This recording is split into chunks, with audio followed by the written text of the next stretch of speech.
Okay, everybody, welcome to the latest episode of the All2ReelToo podcast. Woo! I'm your host, Michael E. Cullen II, and with me, as always, is my co-host, Matthew Haas. Woo! Woo! Okay, anyways, today we're still venturing down the river in a kayak that they call the world of direct-to-video sequels. Yeah. You know, we're wading our way through this. And the latest movie that we're covering is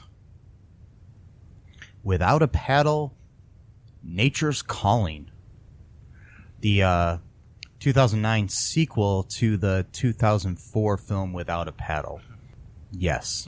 They made a sequel to a film that didn't need a sequel. No, it didn't. It was pretty much resolved. And it's one of those sequel and name only type things. Yeah. But Where here we are. Where it's a similar story, different characters. Oh, God. Different everything. Well, not really. No, because the It story... was pretty much a similar plot. Well, no, Yeah. because there was no treasure. Yeah, but... Well, I guess there was kind of. Well, they were looking for something instead, and it was different, though. Yeah, but, okay. Yeah. Okay, You're so... right, yeah. And no one died. Like, a friend didn't die and brought them all together. Oh, no. But yeah, it was pretty much very, like, almost a carbon copy of the first one's plot points and things of that nature. Can we before we talk about this for a second? Yeah. Can we mention the fact that I think that you might have psychic abilities because of Cop and a Half 2 or New Recruit? Yeah. Yeah, go ahead. And then Nature's Calling here, Without a Paddle 2 or whatever. But we okay, this is being recorded in September, just to let you know, of 2018. I don't know when this is going to air because we're backlogging a bunch of episodes just to kind of give you a little bit behind the curtains sort of thing here. Anyways, we recently just lost Burt Reynolds. And Burt Reynolds was in Cop and a Half and in Without a Paddle. And back to back, I just randomly chose to cover two movies that were sequels to movies he was in. I don't know why. Wild, yeah. It's just weird. And yeah. It's weird how sometimes you just have like this, like, I don't know, kind of psychic premonition in a way or something, yeah. or something's in the air. It's like, I don't know. But I mean, in all honesty, the reason I chose Without a Paddle 2 is because I was listening to another podcast that's hosted by Dax Shepard, who was in the first Without a Paddle, and his guest on the episode was Matthew Lillard, who was also in the movie. And they were, just talking about the movie, and it made me think, I was like, wait, there's a direct-to-video sequel to that. I can cover that for the podcast. And if you haven't checked it out, do check out Armchair Expert with Dax Shepard. It's a really good podcast. They're not paying us or anything, just to be all honest. But I just like the podcast a lot.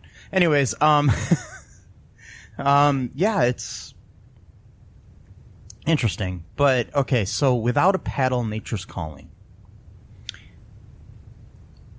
The greatest of all Without a Paddle sequels. I mean, the only one. but okay, so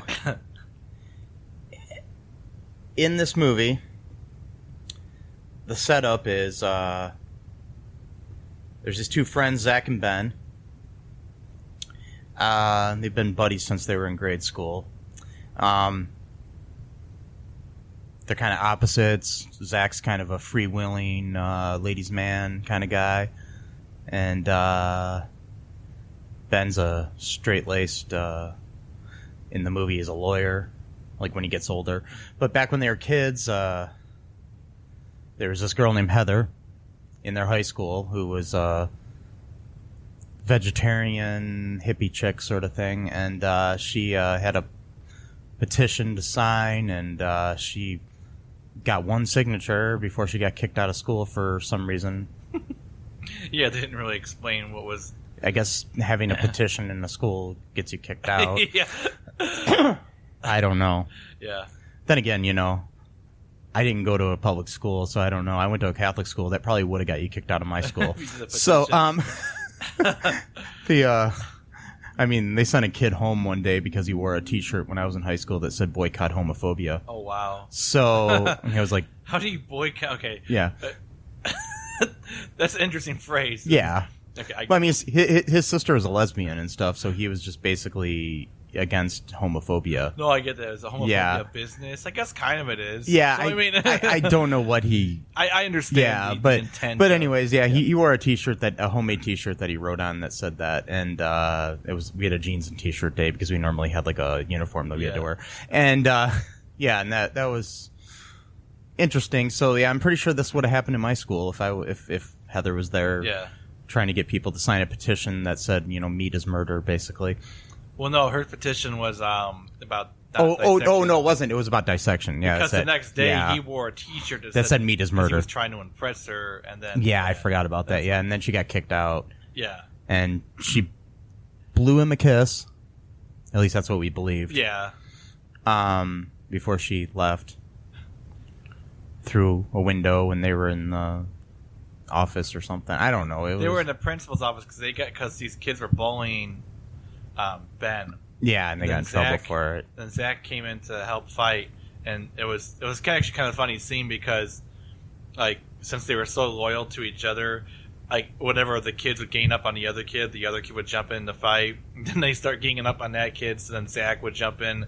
So it was so they went to the principal's for fighting. And then she just happened to be outside the principal's office walking, even though she just got kicked out of school. And and then she blew this kiss, and then Ben was, smitten forever, I guess. Yeah, because, then, according to the the outline of the movie that I read, it's 12 years later when we meet them again. I thought it was more than that, but... Yeah, I was thinking at least 20, but no, it was... Yeah, I guess it was 12 years later. Because they never really said when they were in high school. They didn't really say the... Oh, it said 1996, actually. Did it? In the beginning, yeah, it said 1996. So then 12 years later would be... 2008, and the movie was made in 2009, so it makes sense. Yeah. Yeah, that does make sense now. Okay. Because I was thinking it was... I forgot that this was 2009 all of a sudden, but yeah. Yeah, me too. I was thinking it was made just last year. For some reason, I don't know why. Yeah, so anyways, when we meet them again, Ben's a corporate lawyer or something, and he's all stressed out, and Zach's a nurse at a nursing home. Mm-hmm. And there's this old lady there who is dying. I'm skipping over some things, but whatever. They're not important. Much. Yeah, and she wants Zach to help find her granddaughter so she can get the inheritance from her coffee maker.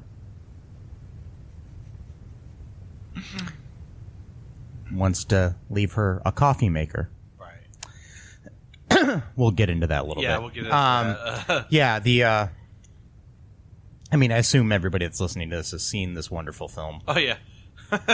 It was so popular when it came out. It was Anyways.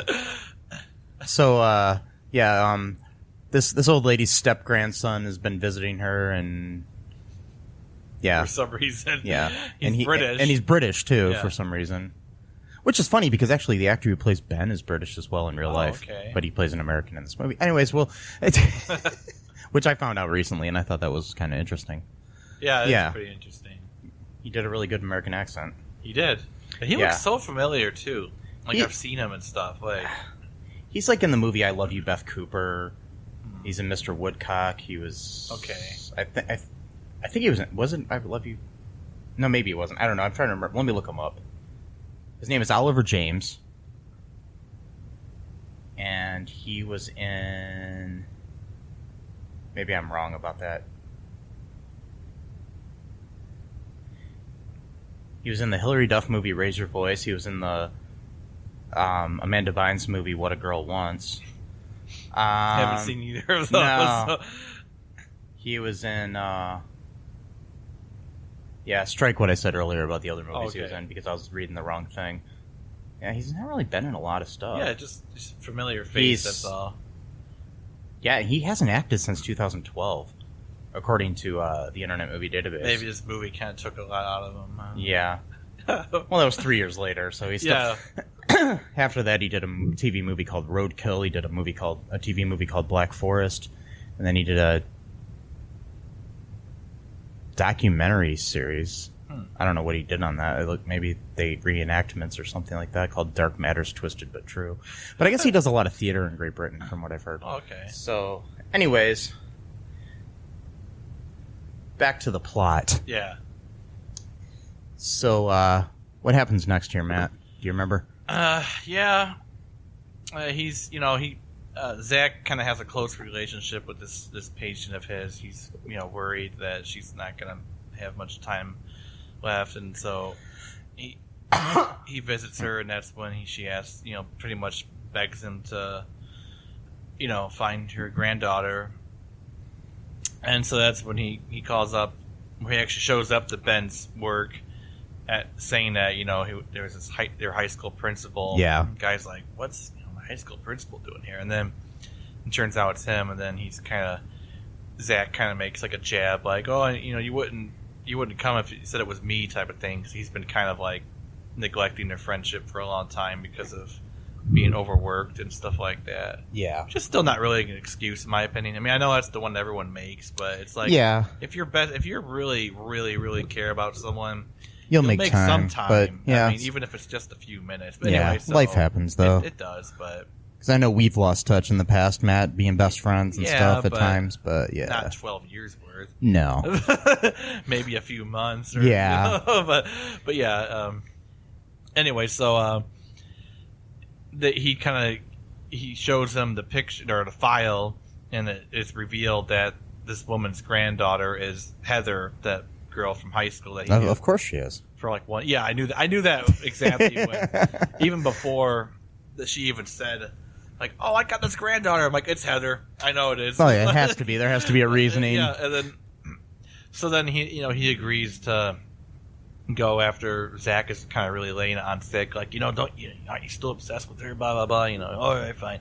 So they're gonna go on this. Well, Zach's hoping this is gonna be like a bonding experience to finally like rekindle their friendship or whatever.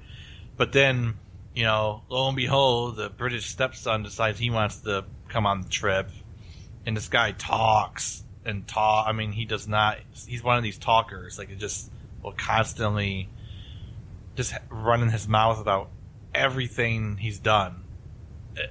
And so they drove for like 10 hours, and it's revealed that he literally spoke for 10 straight hours. I mean, can you imagine being in a car ride for 10 hours with some asshole that's like thinks he's so cool, whatever. And then that's what it's like listening to a podcast. It is. I'm joking. Well, no, it's a little bit. No, because there's more than one person talking, though. Not always. And this guy, yeah, okay. The ones I listen to, at least, there's 2 or 3 people, or at least. Anyway, so they go to they like make a pit stop to like go to the bathroom or get some supplies, and like kind of near the area where she was last known to be in state of Oregon. And they go to this bar, and I'm pretty sure sometimes I think someone looks like someone else, and it turns out that's not. But I'm pretty sure one of the guys was played by Nick Kroll, if I'm not mistaken. He looked like Nick Kroll. I don't know. Was not Nick Kroll. It wasn't. No. Okay, all right. It looked to me. It looked like him a little bit, but and it's like basically like your stereotypical like Deliverance type bar, like a bunch of these. We don't take kindly to city folk kind of people, whatever, and like, they talk about, oh, we're looking for this person, blah, blah, blah. And then the bartender's like, oh, well, they were last seen in the woods and they're probably dead. Why dead, you say, blah, blah. Oh, it's because everyone who goes to these woods dies. So it's kind of like one of these, Dr. Satan type, well, that's kind of a weird example because that movie's based on like killing people, but whatever. Dr. Satan from House of a Thousand Corpses. Oh, okay. It's been ages since I've seen that movie. I was like, who's Dr. Satan? Dr. Satan was this made up character. Yeah. Sorry, I know it's a rant here, tangent. I'm in a weird mood. Dr. Satan was this. Go ahead. No, go ahead. Oh, Dr. Satan was a mythical character based on this town. I think it's like in Georgia or Texas. In the movie House of a Thousand Corpses, and one of our favorite actors, Rainn Wilson, played in this movie, and he meets a terrible demise in that movie. Oh yeah. But anyway, they're like these like college kids that are like doing research on like a book for like just like travel things, like weird things you can see when you travel the country, like go to this place to see some wacky stuff or whatever. So they end up going to this gas station that's run by this guy named Captain Spaulding, and like he has like this weird thing called like the murder ride that you can go on where he tells scary stories or whatever. And one of them was Dr. Satan, about like he was like this crazy doctor or whatever and killed a bunch of people. And I have no idea how I'm making this connection, but anyway, okay. The idea was that everyone who looked for Captain Satan or Dr. Satan always ended up dying, and somehow I made that jump from this guy bartender saying that anyone who goes to the woods ends up dying, but whatever. So he said that they're probably dead, and they have like a wall of pictures of people who tried to go to the woods and none of them ever came back, type of thing, like a wall of shame or whatever. And then So I think was a guy named Nigel. Was his name literally Nigel? Even though he's like that's like the most stereotypical British name. Yeah, that was the character's name, God, Nigel. Yeah, really? Was, okay. Yeah, it's like can you get... played by Rik Young? is the guy's real name? Yeah. R-I-K. Oh, I like that. Yeah, and yep, he's a British actor. Okay. Yeah, I don't know what else to say. He was all right. He was a good actor. He was an interesting character. I mean, honestly, I think the acting was decent in this movie. Yeah. Don't get me wrong. I think the actors, for being pretty much unknowns or whatever, you know, they're not like, I don't know, big stars or anything, but they were pretty good. Yeah, they were pretty good. I liked them. And sorry if I'm going off on a tangent too much. I'm trying to. Oh no, it's fine. Trying to remember what happens after that. Well, basically, they go off. They get a boat somewhere, and yeah, they go off on the river, and they have paddles, I think. Yeah, that's kind of weird.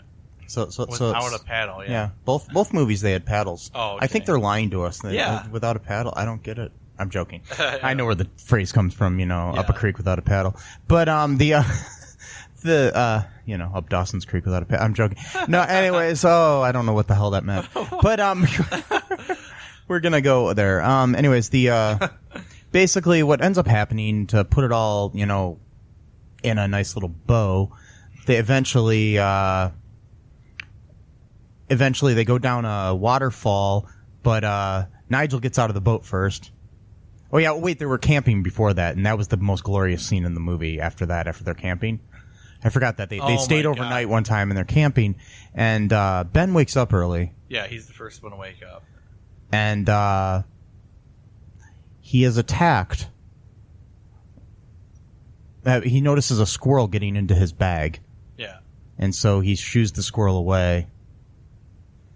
And then the squirrel comes back with a squirrel army. Yeah. And attacks him with some of the most glorious CGI you've ever seen in your life. I was like, I loved them. Oh man, that's like. I mean, it was right up there with the special effects in Avengers: Infinity War. You know, I mean, it was almost as good as, you know, Thanos or Gollum in the Lord of the Rings. It was just, you know, it was so. No, it's not. I'm lying. Anyways, I just watched Infinity War this morning. I was thinking to myself, I'm like, you know what though? Doesn't top the squirrel army I saw last night. It just doesn't. I heard that the second part of the Infinity War saga involves a squirrel army. So I might be spoiling something. So, you know, don't you know. So, you know, don't think about. I mean, I'm pretty sure that the way humanity is saved in the next Avengers movie is through a squirrel army. And maybe that hummingbird might show up to it. Oh yeah, the great CGI hummingbird. Okay, so before that, it's actually the movie's actually kind of ratcheting up to be a decent movie. And by the way, seems like all three of these guys are like master kayakers because they're going through this huge. Oh yeah. I mean, they're like they know exactly what direction to paddle. They're missing all these. Oh yeah, and by the way, when they were in that bar, they got a map drawn from the bartender or something about like where to go and how to get there, how to get to the woods where the woods where they know Heather was last seen. How do they know that? Anyway, whatever. Then. Oh no, the guys in the bar told them. Oh, okay. Because they showed a picture of her to see if. Oh, okay. Yeah, because they said that but she went by the name Earthchild or something. Yeah. Yeah, and Thunderstorm or something like that. Whatever, and then. So they have like this great like raft ride. I mean, these people, they look like they're professionals. I doubt their characters have ever done this in their lives, but somehow they didn't crash once. They got to shore. They put the raft on the land. Zach, being the quote irresponsible one, the free living one, forgot to bring any food for this trip. Yeah, and so. But beer, he brought beer. Though. Yeah, but Nigel knows how to catch fish with his darts. Darts. Yes. Yeah. Darts. Well, and they're setting up something for later in the movie. That's why they did it. But anyways, so after the squirrels attack, after they ate their food, they went to bed, and then the squirrels attacked. They all wake up and they're freaking out, so they run away, and they get into the boat and they leave all their shit there. At the campsite. Yeah, that's right, yeah. And then they said bail, and then Nigel jumped out of the raft. They went down a waterfall and lost and Nigel went off, and then he ran into these two Canadian guys with the worst Canadian accents I've ever heard in a film. Yeah. They said A after like everything they said. And neither one of the actors are Canadian. I looked it up. Oh, yeah. They're both American. Yet the guy who plays Zach is Canadian. And somehow he allowed this to happen in this movie. Yeah, how dare you. But yeah, anyways. Zach. But they're a couple of thugs. They're basically the analogs to the brothers that were in the previous movie. And there were two like pot-growing brothers in the previous one. Yeah, I remember played by Ethan Suplee and the Abraham, I can't remember his last name, but Lincoln? Not Abraham that's Lincoln. Terrible. He didn't like actors too much. No, he didn't. Wow. So at least I'm assuming. I don't think, he only had one. He did like to go to the theater, but anyways, I don't think it lasted long enough for him to know whether or not he liked it. Yeah. It's kind of happened. But so like Nigel, but besides that, Mrs. Lincoln, how was the play? Oh, anyways, so did Nigel owe the money? Because I was kind of drifting off. Yeah, a little bit. Basically what happened was something happened. He gambled away some money, and he owed these guys money for some reason. Okay. So these bad guys are trying to make sure that Nigel gets the inheritance and not Heather. So their goal was to come to the woods and basically kill Heather. Yeah, pretty much like a murder story all of a sudden. Yeah, they're going to kill Heather, and because of the association, these two dudes that were trying to find Heather as well. Yeah, and probably eventually Nigel. Who knows? After they got the money, I'm sure they would have. So, but, yeah. The thing I was trying to figure out was, did Nigel know that they were following him, or were they just basically tracking him wherever he went? I think they were tracking him, and he didn't know, and then ran into them. I don't know. They didn't really say. He didn't say, yeah. Since he kind of skipped off, though, on his own. Yeah, you kind of assume maybe he knew they were there. Knew they were coming? I don't know. I don't know. It was because he ran away from them once he saw them. So it was kind of vague. It is vague. It was kind of, yeah. And, but basically then eventually the dudes, the two other dudes, Ben and Zach, find this treehouse and run into Heather, and who's now named Earthchild. And then her roommate or whatever. And her friend Thunderstorm. I don't think we got her original real name. No, we didn't. So okay. So yeah, and Yeah, and she's of course they're like the two hottest women ever type thing. And they live up in they all live in a treehouse. The treehouse is amazing, by the way. Yeah, it is. It's like better than the George's Jungle one. Oh yeah, I was gonna say it reminded me of the George of the Jungle one, but better. It's better, yeah. Yeah. I was like, I could live up here. Like, this is pretty sweet. I'm sensing kind of connections here between all the movies we're watching. We got this. I know. Yeah. I think they kind of borrow off of each other. Yeah. I always noticed too that the actors always are. A lot of them are Canadian. I've noticed.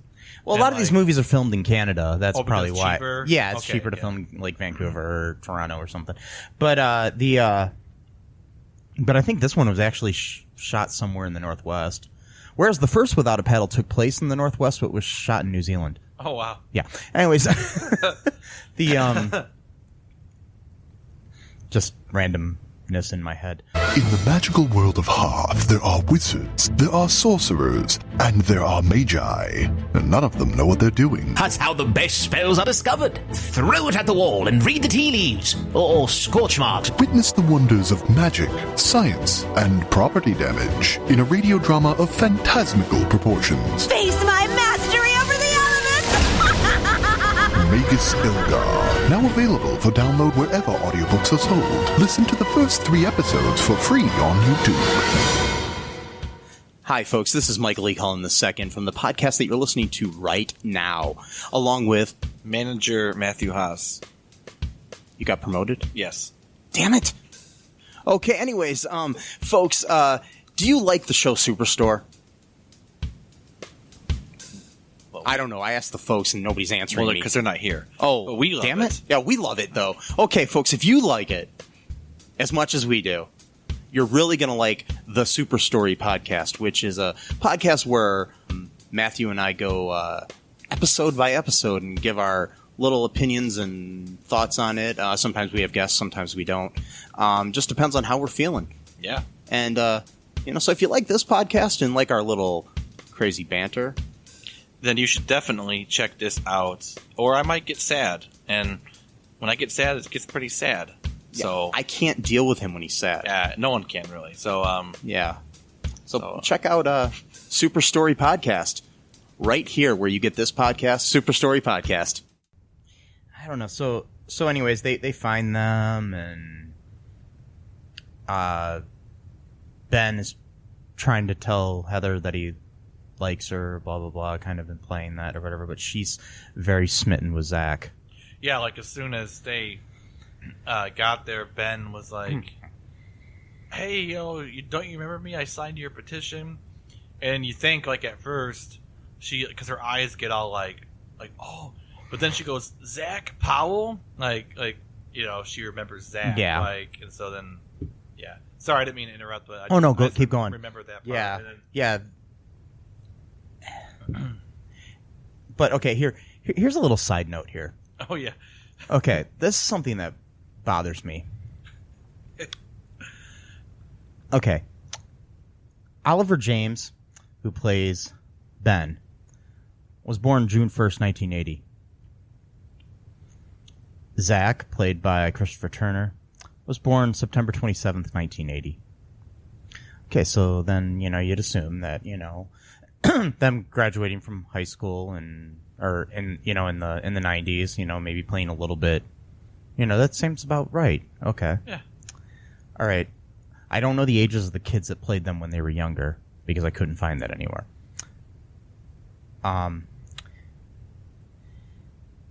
Madison Bontempo, who was the younger Heather, was born December 20th, 1991. Okay, it works out for, it's young enough to play the high school version of her. Yeah. Okay. Another Madison Riley, who plays the Earthchild adult Heather, was born March 16th, 1990. So she's like a year older, like a year and a half older than the actress who plays her when she's younger. So 26-year-old. And she's 10 years younger than Zach and Ben. Right. But they went to high school together. So the actress who plays adult. So they're probably 14 years old probably because it was their freshman year of high school. Yeah. And it's implied that this was her freshman year as well. Maybe not. Maybe she was a sophomore, but whatever. And then So the actress who's playing the 14-year-old, which took place in 1996, was born in 1991. So she would have been 5 in 1996, but it doesn't matter. That's just, that doesn't have anything. Because when she was basically though. What I'm trying to say is it's weird. Yeah, they have a 19-year-old play. A 19-year-old actress play a 26-year-old or 27-year-old character when you're only 5 years older than the character was 1996. Like, yeah, I'm trying to. And the fact that the actress who played you when you were younger is not really that much younger than you. Just like a year. Yeah. It's weird. And I don't know. I mean, I'd say that goes to sexism in a way, but then again, I mean, the actress who played Thunderstorm is now 42, so she's actually older than everybody else. Okay. So, I don't know. And much more attractive, in my opinion. But anyways, that's... I'm not, trying to objectify, but out of the two, I think she was actually the most, pretty that was of them. Actress Amber McDonald playing Thunderstorm. And the only reason why I bring that up is because I think it's actually important for the story going a little bit further. Yeah, because, basically, Thunderstorm seems to be really smitten with Ben. Yeah. But he's all about wanting to get with Heather, or Earthchild. Who, really wants nothing to do with them at all, really. Yeah, because it turns out... at one point, there's stupid nut humor in a movie with squirrels. Oh, God, yeah. Get it? Sorry, I'm bad pun. With squirrels, But anyways, there's a movie with the squirrels being I think maybe that was foreshadowing. Squirrels are attacking these guys. They don't get hurt then, really. Right. But later on, their nuts get hurt. Yeah. I mean, that's probably... I'm probably reading way too much into this. They probably literally thought that was funny. They're like, yeah, you get it? Or, I honestly, I don't know if I want to give them that much credit. Okay. But anyways, there's a wooden beam. This loose beam in the treehouse that they step on by mistake because, I don't know, you think if there was a loose beam like this that somebody else would have stepped on it at one point and they would have fixed it before then. But anyways, they would have say, hey, watch out for this beam, by the way. Yeah. And it basically both the guys get hit in the nuts with the beam. And so then the girls are pampering them after they pass out. Yeah, they passed out from getting hit. Yeah, I guess if you get hit in the nuts hard enough, you could pass out. Yes, I don't know. I've never been hit in the nuts really, so I don't know. Yeah, I mean, I don't know. Maybe. Yeah.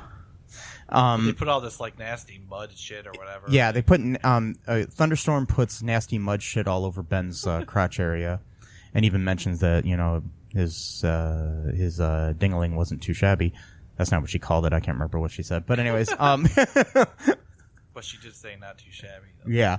Anyways, and then Earthchild's doing some kind of yoga shit with Zach to try to help him feel better.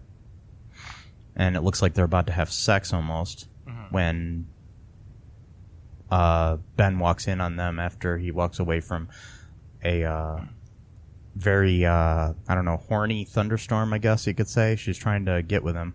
I mean, yeah, she was laying it on really, really thick. Yeah, she was trying to kiss him, and right before they kissed, he kind of walks away because he's a fucking idiot. Because he's an idiot, and he's obsessed with Heather. He's been obsessed with her for 12 years. Okay, and here's the weird thing about that. So, this is a guy who literally had one solitary conversation about 30 seconds long with this girl when he was a freshman in high school. Mm-hmm. And then she ostensibly blew him a kiss after they got in a fight and they were sent to the principal's office. And, oh, by the way, the principal's last name was Lipschitz. Get it? Oh!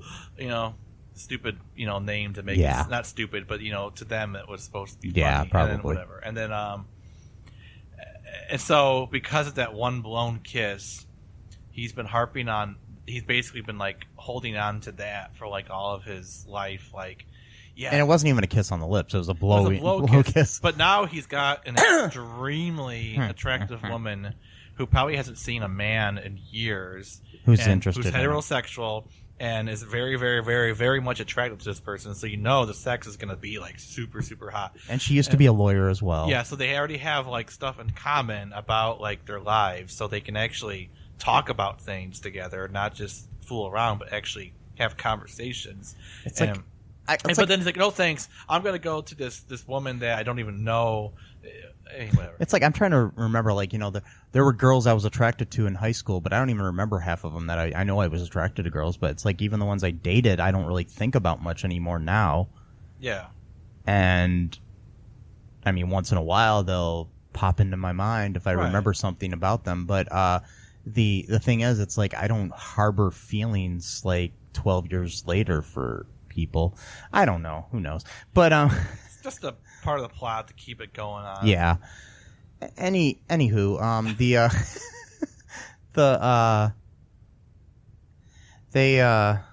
don't know. What happened next? This movie was bad. He leaves, or he ends up, he ends up leaving because he thinks that Zach. Oh yeah, he's mad at Zach and he's mad at Heather, so he leaves. And he just pouts and blah blah blah. Yeah, and then how'd he end up in a cabin? I think he got hurt or something. Well, or he's like huffing and puffing, so he's not really being careful what he's doing. He's just he's all steamed up, so he's just marching, being mad. Zach, on the other hand, actually does reject Earthchild's advances out of loyalty to his friend. Yeah. And then so they don't have sex. Oh yeah, and then that's when Earthchild reveals that she blew that kiss to him, not to Ben 12 years ago. Right, so then she says, well, it really wouldn't be disloyalty because it was just, an all misunderstanding. Yeah. But even Zach doesn't take that he doesn't use that as an excuse either. Well, he's all about the, bro code and bros before hoes. Well, plus too, because he's been trying to get in touch with them for probably a couple of years, and so he doesn't want to, make any mistake that would then drive him away further, so Ben is, he's all huffing and puffing, not like the big bad wolf, but, he's just, that was bad. Yeah. And he ends up, I think he ends up getting hit by a squirrel again or some bullshit. So then he ends up in a cabin with this guy with a beard whose name, I don't even want to say it, is Hal Gore. And he's supposedly the brother of Al Gore. That's what he kind of implied. He's got a beard. And he's black. And he's played by... football star Jerry Rice. Who's obviously honestly the most famous person in this movie. Yeah, he is. He's the most well-known person in the whole cast. Yes. And he has 5 minutes in the movie, and then and then he's been doing research on squirrels for years about their farting or something. Yeah, he thinks that the farts of squirrels is what's causing the ozone collapse or something. I don't know. It's such a stupid beat. And then when Ben mentions that something about how people have been saying the same thing about cows, he's just blown away all my work is pointless now. I wasted all these years in the cabin. It's like and then and then he makes some comment about how even Tipper Gore was his girlfriend before Al stole her from him or whatever. It's like, what the fuck? And then he has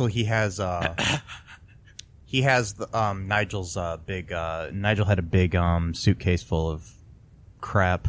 Oh yeah, and he got it. Champagne and wine. And Nair for men. Yeah, Nair.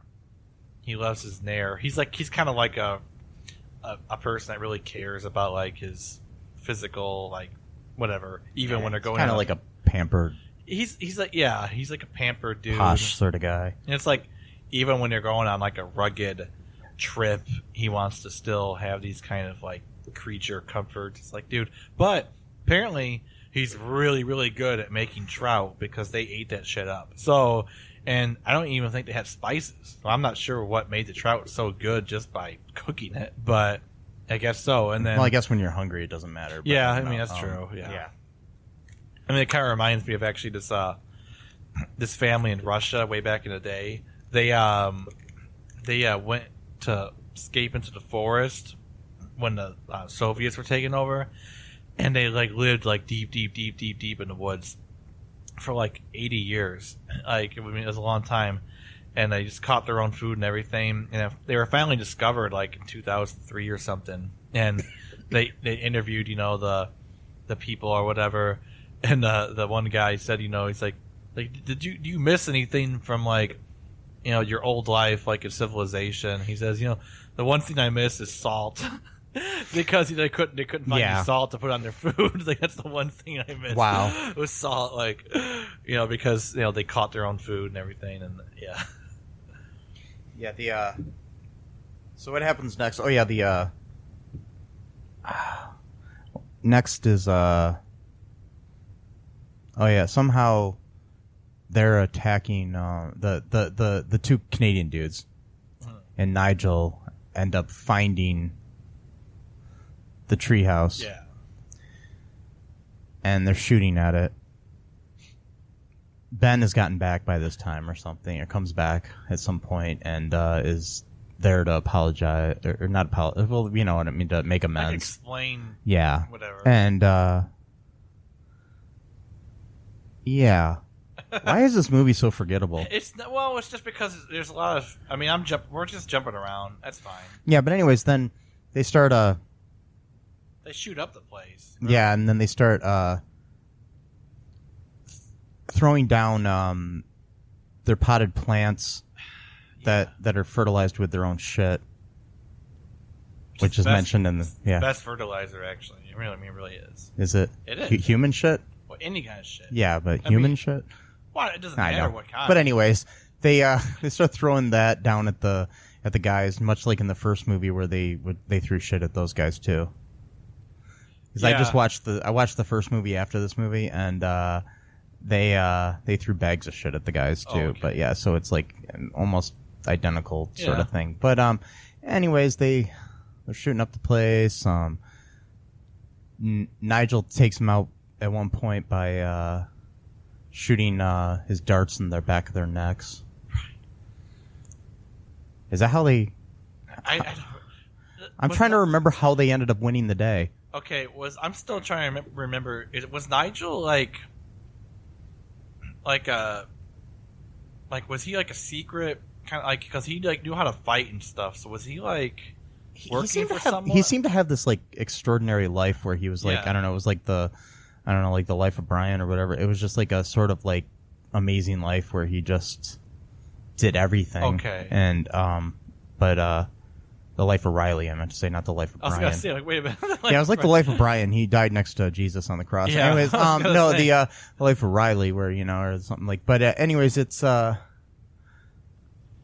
he fought them off, and then I forgot how they won, but they ended up knocking him out or something, and then I think didn't Hal Gore show up at the end or something? I don't remember. And I don't think he did. Okay. I don't know. But they basically what ended up happening was they got the Zach and Heather got together at the end. Heather came back to go get the inheritance and say goodbye to her grandma before she died. Basically, turns out the inheritance, the coffee maker, was stock in Starbucks. Yeah, not just a like a little Black and Decker coffee maker they or showed something. an actual coffee maker when she said that. And Zach kind of looks at it. He's like, you don't gotta pay me, Yeah. But though, she also bought these stocks really early on. Yeah, like at the beginning of Starbucks. It was like 21,000 shares. Yeah. So, and she never sold them. So yeah. So that's a lot of money. Yeah. And, Nigel apologizes to basically trying to kill a stepsister. Well, I don't think he was going to try to kill her, but yeah, whatever. But anyways, and then we see Ben and Thunderstorm living in the treehouse all happily ever after at the end too, and then there's like mock magazine covers with Hal Gore on them and stuff at the end too during the credits, and he's discovered some great scientific research or whatever about squirrels, and then we have these credits that roll, and that's it. Well, okay, but yeah. I still want to figure out. Okay, so he's doing research on the squirrel's poop or farts or whatever. How do they form an army? Like, what? I don't understand the consciousness raising that a squirrel knows how to hold knives and form an army of other squirrels to attack people. I don't get that part. I don't think the filmmakers did either. I mean, they just threw that in there. It was so weird. Like even like when it was rummaging through his bag, it seemed like it had a little bit too much consciousness about what it was taking. Like it was like it was a squirrel out of like a Disney or a Pixar movie or something, not a real squirrel. Like it was like, like a sentient, like, I don't know, like a self-aware squirrel who like it just, knew too much. like human, like to, I don't know, anthropomorphized or whatever that word is. I can't say. Yeah, I think it's anthropomorphic. Yeah. Yeah. And, anyways, but yeah, I think what it was is that it was cheaper to do this CGI than it was to get like real animals trained. Yeah. Because like in the first movie, in the first Without a Paddle, they had like a bunch of scenes with Bart the bear. That's the actual bear's name that was in that movie. Okay. But yeah, the bear ends up like which was a different type of bear than would be native to the Northwest Territory of the United States. But anyways, maybe someone dropped them off. I don't know. Like, I can't take care of you anymore. Just live here. No. Yeah, but they I don't know. They did I don't know. I guess they were just trying to make up for the fact that they didn't have a bear. So they had to have a bunch of like 1,000 fake squirrels with knives. Because like with these direct-to-video sequels in name only, you have to hit all the plot points usually. Not all the time. I mean, because some of them don't do that. Like, honestly, I mean, like, Cop and a Half New Recruit, which we talked about before, actually had an original plot that had nothing to do really with the first movie. Yeah. It wasn't similar really at all. I mean, except for the young kid and the cop. And those CGI drones, man, they were just as good as those squirrels, yeah. man. But a little bit more realistic, honestly. But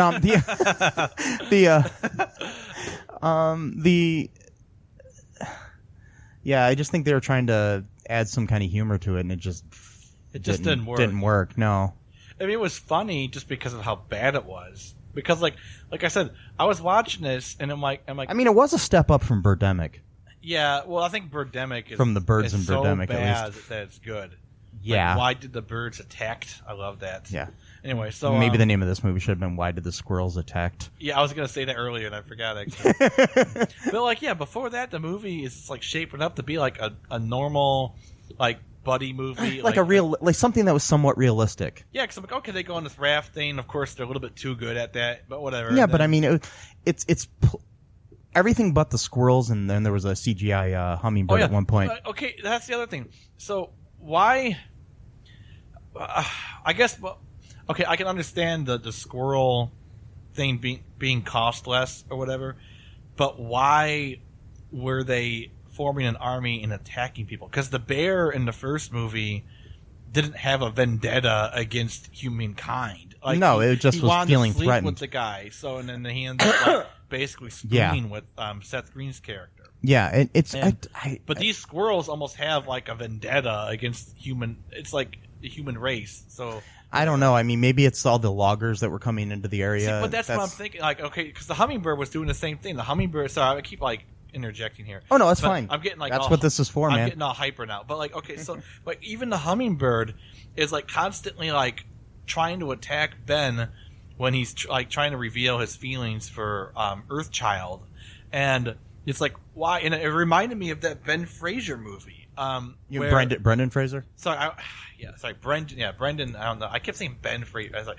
Brendan Fraser movie, where he's basically like president of a company that's or whatever is gonna deforest all this land, so the animals are like attacking him because they know that their home is gonna be demolished. But so did they see that movie or that movie even come out yet? I'm not even sure if that movie even came out yet. And trying to like mix two different plots together, like a B plot, like okay, let's do this deforestation plot from that Brendan Fraser movie, and yeah, I don't know what they were doing. It's hard to say. They were just, I think, trying to find some kind of humor in this, and the fact that the animals wanted to attack humanity or something. Funny, I guess. I don't know what they are trying to make a message. Whatever. Hey, folks, this is Michael E. Cullen II from the podcast that you're listening to right now, along with Matthew Haas. we just wanted to tell you about our great podcast called Super. It's called All Too Real. And on that show, what do we do, Matt? We watch biopics, and then we talk about whether or not the movie matched up with the real story or not. So it was a lot more exciting than that, though. Yeah, so we analyze the real story and the real story. Get it? Get it? Real. Yeah, they're spelled differently, folks. You can guess which one I said which way. Anyways, so sometimes we have guests, sometimes we don't. But we talk about great movies like Shattered Glass and The Social Network and Futile and Stupid Gesture, among others. Those are some of the ones that we've covered so far, and we're going to cover a lot more. So please subscribe on Stitcher, Apple Podcasts, Google Podcasts, wherever you find your great, fun podcasts. And be sure to share it with your friends. Do it. And make sure you're not afraid to get all too real. Bye-bye. My head hurts now. Anyway, so that was my one question. And also, too, we're kind of jumping like around a little, but that's fine. But like the beginning, though, I wanted to say something about the very beginning of that movie, like or when the first credits start rolling.